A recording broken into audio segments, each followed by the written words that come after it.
Juan 15:9-13.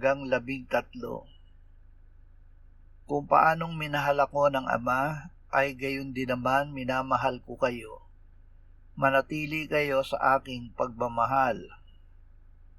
Kung tinutupad ninyo ang aking mga utos, ay mananatili kayo sa aking pag-ibig, gaya ng aking pagtupad sa mga utos ng aking Ama, at ako'y nananatili sa kanyang pag-ibig. Ang mga bagay na ito ay sinabi ko sa inyo, upang ang aking kagalakan ay mapasa inyo, at ang inyong kagalakan ay malubos. Ito ang aking utos, na kayo'y magmahalan sa isa't isa, gaya ng pagmamahal ko sa inyo. Walang may higit pang dakilang pag-ibig kaysa rito, na ibigay ng isang tao ang kanyang buhay dahil sa kanyang mga kaibigan.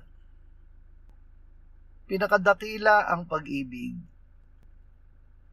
Ngayon ay nananatili ang tatlong ito: ang pananampalataya, pag-asa at pag-ibig. Ngunit ang pinakadakila sa mga ito ay ang pag-ibig.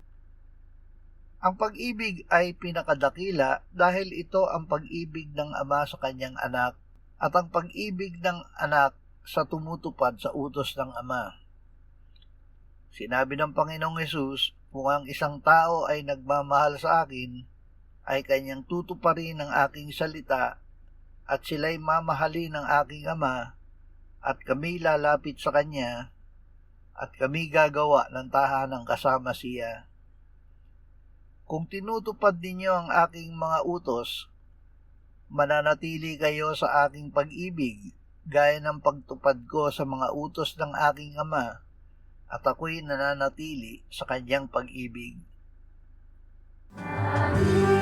Sa pag-ibig